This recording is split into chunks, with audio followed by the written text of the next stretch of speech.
Assalamualaikum warahmatullahi wabarakatuh.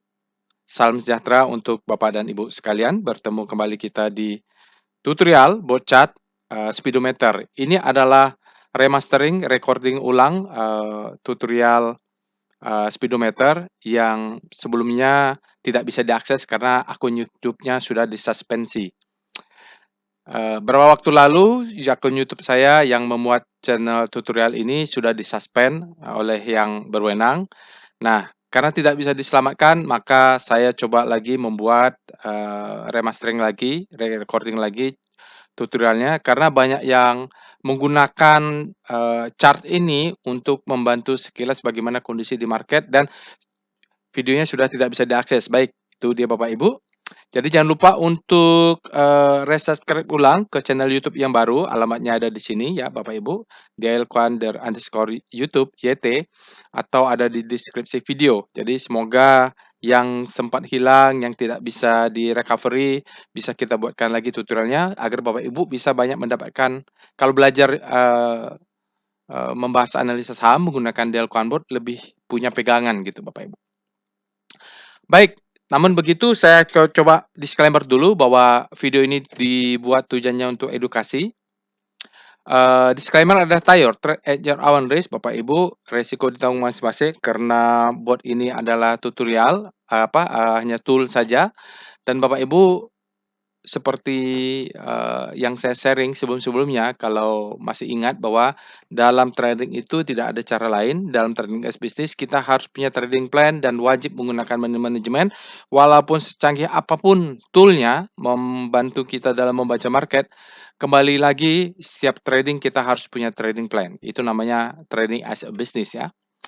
Jadi bot ini hanya tool, bukan holy grail Bapak Ibu. It depend man behind the gun. Jadi Bapak Ibu praktis lah, banyak-banyak berlatih menggunakan tool ini. Nanti mudah-mudahan dia kalau sudah terbiasa paham penggunaannya, Bapak Ibu bisa langsung tahu ya membaca market. Dia sangat membantu. Jadi mohon juga Bapak Ibu banyak yang bertanya-tanya, kalau robotnya apa tidak ada fitur seperti ARHunter atau seperti yang lainnya? Ya tidak ada karena memang, saya sudah punya rencana untuk pengembangan robotnya, Bapak Ibu terus berkembang robotnya. Baik itu dia disclaimer-nya. Jadi sebelum kita masuk eee, ke tool-nya, saya sedikit mau, sharing sebenarnya apa yang terjadi di market. Jadi di market itu mau apapun analisa kita, style trading kita, bahwa paling besar yang berpengaruh terutama, selagi dia di-training-kan oleh manusia ya Bapak Ibu, adalah psikologi. Nah, psikologi yang terjadi di pasar saham itu yang berdampak ke manusia itu mendrive ya, mendrive saham itu naik atau turun. Nah, secara umum simpelnya ada yang bilang fear and greed, don't fear, never greed. Jadi seolah-olah di market itu kalau orang greedy maka rasionalitasnya menurun dengan apapun, behind di belakangnya ya, apa yang terjadi proses di belakang manusianya, di belakang tradernya bahwa ketika greed, maka dia akan membeli saham, maka saham akan naik ya. Jadi siklusnya seperti itu. Kalau psikologi marketnya atau yang terjadi di market itu adalah kondisi, greed-nya meningkat, maka sahamnya akan naik, di mana di sini adalah, penyebabnya adalah sahamnya naik, penyebabnya adalah demand lebih besar daripada supply. Ketika psikologi market menjadi greed, saham menjadi greed, market menjadi greed, maka mendorong untuk demand masuk, demand-nya meningkat, lebih besar dari supply, ketika dia lebih besar dari supply, maka sahamnya naik. Begitu juga sebaliknya ketika fear terjadi ya, fear terjadi dan ini terjadi dari zaman dahulu ya. Jadi hukum pertama dari Wyckoff juga mengatakan seperti itu, bukan baru-baru saja dan ini berulang. Kadang-kadang kita euforia profit ya, kita mengalami ini, lalu kita mengalami juga market sangat fear, lalu kita berjanji kalau market fear kita akan exit, cash is the king, selalu pasang stop loss, tetapi kita begitu pengaruh psikologinya masuk, fear-nya masuk, kita bingung melakukan apapun sampai kita keluar dari market ya, atau alias broke. Kalau kita menggunakan margin, kita bisa kena margin call dan bisa exit dari market ya, kapitalnya sudah habis. Itu yang terjadi. Nah, lebih detailnya kalau kita lihat psychology of market dari chart ini, cheat sheet ini bahwa tidak hanya, fear and greed ya Bapak Ibu, jadi dari pertama kali marketnya mulai bergerak ya, ada hope ya. Jadi tidak semua orang percaya dengan kondisi market ya, banyak penyebabnya. Jadi ketika ada hope maka, orang-orang berpikir mungkin ini recovery ya. Jadi market tidak kemana mana lalu ada hope, saham naik ya. Yang penyebabnya itu hope ya, hope. Jadi ada harapan ketika orang membeli saham, dia ada harapan bahwa nanti akan mendapatkan profit. Market akan bergerak dengan baik, memberikan profitabilitas ya. Terus dia, ketika masuk, maka merasakan bahwa oke, market sekarang sedang rally, semakin optimis. Jadi kalau ada cash, kita akan masuk ke pasar saham. Kalau ada tabungan-tabungan yang, profitnya mungkin di bawah, inflasi, maka kita akan berpikir lebih baik masuk ke dalam, market ya, financial market seperti saham atau yang lainnya. Nah, setelah itu ternyata, marketnya terus naik ya, demand-nya lebih besar dari supply, harganya terus naik, maka psikologi kita akan yakin bahwa kita perlu full investment. Kalau punya, rumah, jual rumah ya, kalau punya apa, lalu ketika sudah masuk harganya naik, oke, masih kurang lagi, karena semuanya sudah terjual tidak ada cash, ayo kita beli pakai margin ya. Saya yakin sekali dengan, market saat ini, maka dia mulai, pom-pom sana, pom sini ya. Nah, begitu marketnya naik, euforia, wow merasa jenius ya Bapak Ibu, jadi seperti itu. Jadi euforia dia.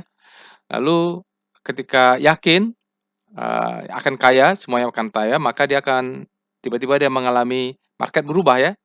Oke, dia bilang, "Oke, tenang saja ini perusahaan bagus, eee, tenang santai nih, koreksi sesaat saja, nanti dia akan melanjutkan." Karena menurut teori saham yang naik pasti ada koreksi gitu lah. Oke, naik dia, lalu ternyata, begitu laporan keuangannya semua bagus, apa segala bagus, loh kok sahamnya terus turun ya? Dia break, low-nya, dia bingung ini sudah pakai margin call, eee, ternyata dugaannya koreksi ini ternyata lebih dalam ya.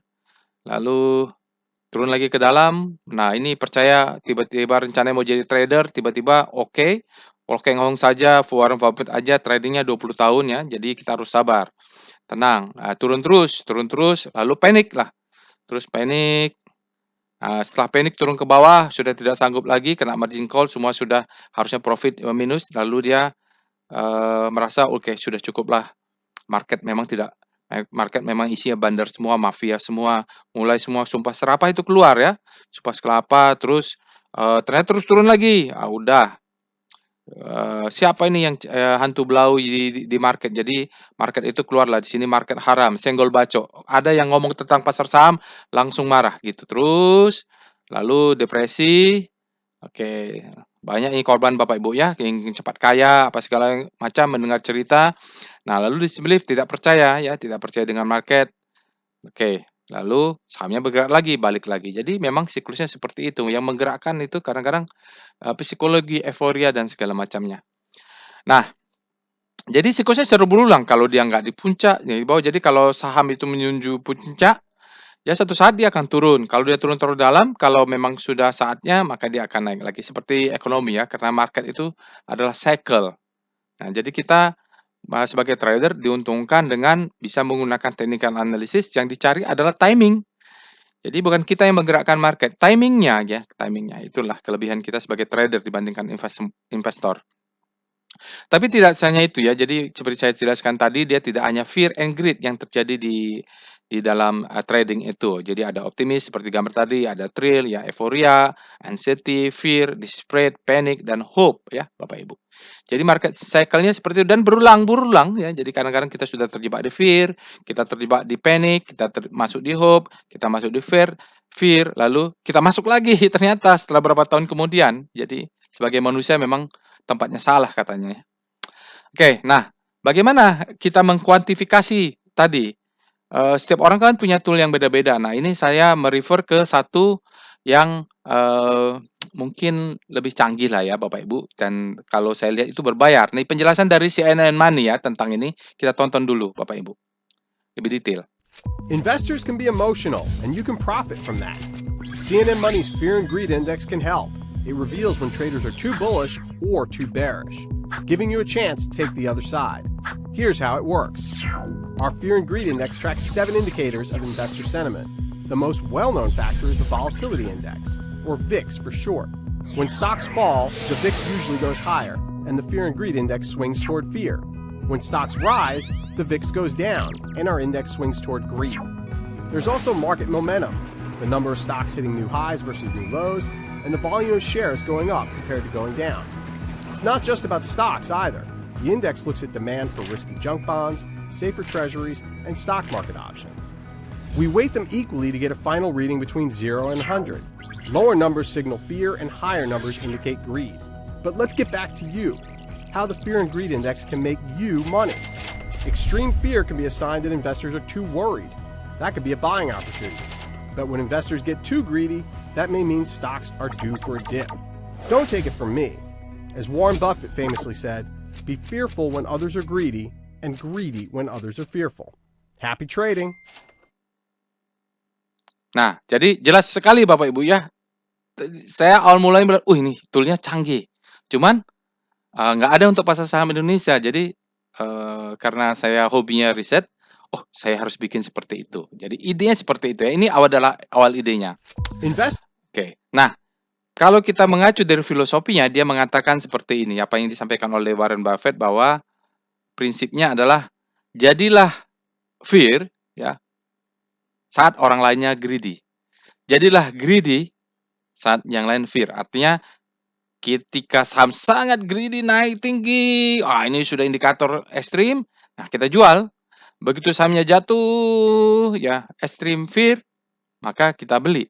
Nah, ini aja kita ikutin. Kalau kita konsisten, mudah-mudahan bisa membaca market, mudah-mudahan profit. Dan itu menjadi salah satu tool saya karena selain dia bukan holy grail, saya harus cek juga dengan tool yang ada di robot lainnya. Jadi itu filosofinya ya Bapak Ibu, bukan saya mengatakan, ini saya diambil dari Warren Buffett. Nah, setelah saya nonton itu lalu saya coba bikin lah. Nah, perintah baru di robotnya Bapak Ibu kalau menggunakan robot bisa langsung akses. Perintahnya adalah /speedo. Jadi di sini ada speedo ya. Jadi kalau Bapak Ibu speedo stock /speedo nama sahamnya ya Bapak Ibu, maka dia akan keluar seperti ini. Ada saham extreme fear, fear, netral, greed. Ada 5 pengklasifikasian ya untuk saham-sahamnya. Jadi, tapi saya batasin juga Bapak Ibu karena kadang-kadang ada saham yang sudah 50 perak ya nggak bergerak kemana-mana. Jadi saham yang saya pilih hanya saham-saham yang likuiditasnya tinggi lah, market cap minimal atas 2 triliun. Kalau saham-saham di bawah 1 triliun geraknya susah juga, mungkin misleading bisa. Jadi saya daripada robotnya jadi nanti kerjanya berat, maka saya batasin. Jadi ada pembatasannya juga bahwa hanya saham-saham yang dengan market cap di atas 2 triliun di pasar saham Indonesia yang bisa diakses perintahnya. Jadi berikutnya, nah untuk indeks dia speedo composite ya Bapak Ibu. Jadi kita mengetahui composite kita kondisi speedometernya seperti apa, psikologisnya, fear and greed-nya. Karena market itu indeks itu adalah psikologi market kita. Jadi kadang-kadang marketnya fear, marketnya ini digambarkan oleh composite. Walaupun kadang sahamnya saat IHSG-nya jatuh dalam ada saham kita yang auto reject, entah saham antah berantah yang betanya tidak berkorelasi dengan market, bisa saja. Hanya composite dan komposit saja yang bisa diakses Bapak Ibu ya untuk indeks. Jadi saham-saham misalnya sektoral belum bisa ya. Referensinya apa? Saya baca buku juga, judulnya adalah By the Fear, Sell and Greed. Jadi untuk yang kontrarian, bukunya Bapak Ibu bisa cari sendiri. Penulisnya adalah Larry Canners. Lalu, nah ini secara teknis bagaimana algoritmanya, saya menggunakan satu paper atau jurnal dari trading strategi yang ditulis oleh Larry William. Dia menjelaskan bagaimana algoritma ini bisa saya convert ke dalam algoritma untuk membuat chartnya gitu lah. Jadi ada dasarnya, bukan saya pembuat, saya ikut saja ya gitu Bapak Ibu. Idenya menurut saya oke, bolehlah kita gunakan. Nah, kalau mengacu ke yang tadi CNN Index, dia sangat kompleks. CNH Money Index menggunakan 7 indikator mulai dari junk bond demand, stock price breadth, jadi stock price strength, market momentum, safe haven demand, put and call option. Nah, pasal Indonesia kan kita belum ada put and call option. Terus junk bond demand juga susah juga mencari ini ya. Nah, yang bisa saya buat minimum ya adalah satu. Jadi menggunakan fixed market volatility yang namanya modified Williams fixed oscillator. Bentuknya seperti ini. Nah, inilah yang saya translate dia menjadi chart yang mudah Bapak Ibu baca ya. Jadi dia sesaat pada saat market dibuka ya, market Bapak buka chartnya itu adalah data end of day ya Bapak Ibu. Kalau lihat di sini ada end of day-nya. Jadi tidak real time dia. Oke, Bapak Ibu bisa lihat di sini ya. Jadi ada 5 pembagiannya. Pertama adalah extreme fear. Di sini extreme fear. Bapak Ibu bisa lihat extreme fear artinya bahwa menunjukkan bahwa investor atau trader pada saat data tersebut atau end of day datanya yang saya gunakan itu terlalu worry. Nah, berdasarkan teorinya apa yang disampaikan filosofi yang disampaikan Warren Buffett bahwa ini adalah could be buying opportunity. Jadi biasanya saya kalau sudah extreme fear saham atau komposit, saya mulai buy on weakness lebih agresif ya. Biasanya seperti itu. Biasanya dia tidak langsung naik.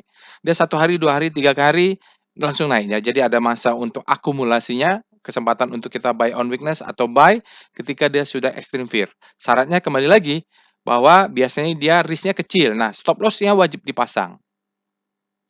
Oke, itu dia Bapak Ibu. Yang kedua adalah fear. Jadi kalau posisi extreme fear ini adalah di mana, market sangat fear, supply sangat besar, hingga, retail-retail banyak yang, exit ya gitu. Lalu ketika dia extreme fear biasanya, demand-nya terpancing untuk masuk atau bandar besar atau, strong hand-nya masuk hingga demand-nya mulai naik. Biasanya seperti itu ketika dia mulai naik posisinya berpindah dulu ke fear ya. Fear, pada saat ini statusnya adalah, selling pressure lebih besar dari buying pressure atau supply-nya masih lebih besar daripada demand. Dia adalah instantaneous bearish mode pada saat itu ya, instantaneous adalah pada saat itu, seketika. Jadi kalau kita cek mana statusnya, dihitung-hitung algoritmanya bahwa supply lebih besar daripada demand atau selling pressure lebih besar daripada, buying pressure. Bisa jadi bahwa dia 2 posisi, dari netral masuk ke fear karena, supply-nya masuk lebih besar atau ketika sebelumnya dari, extreme fear, demand-nya masuk kembali ke fear ya, jadi gitu, posisinya di sini fear.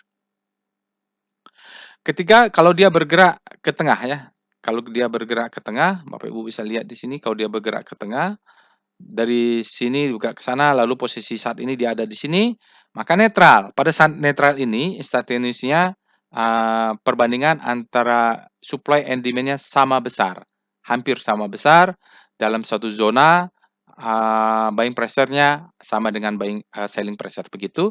Lalu ketika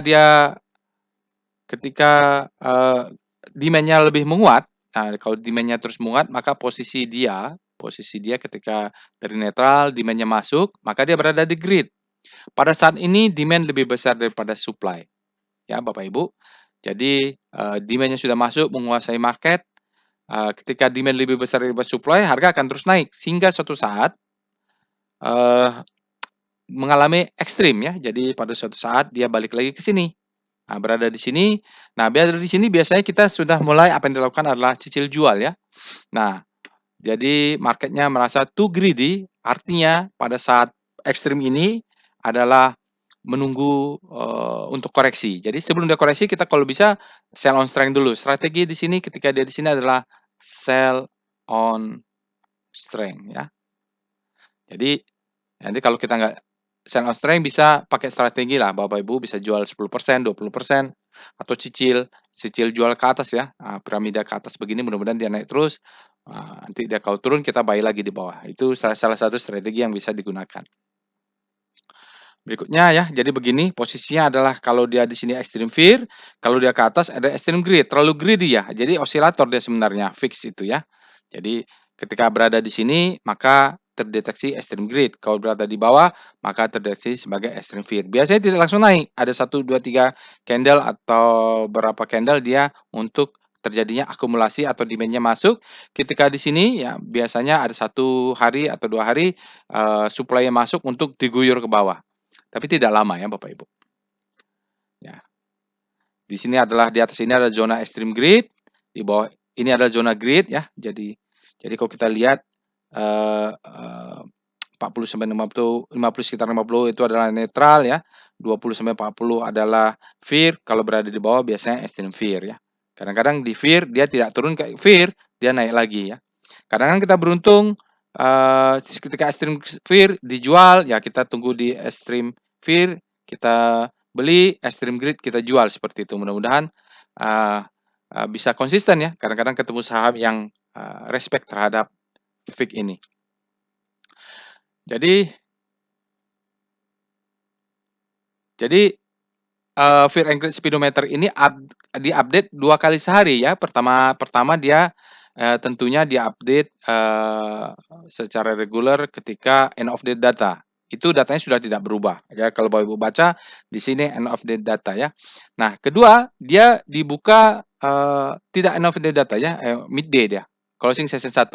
Jadi tidak menggunakan end of day data, tapi closing session 1 sekitar jam 1.30 dia sudah update ya, 1.20 dia sudah update, Bapak Ibu bisa cek.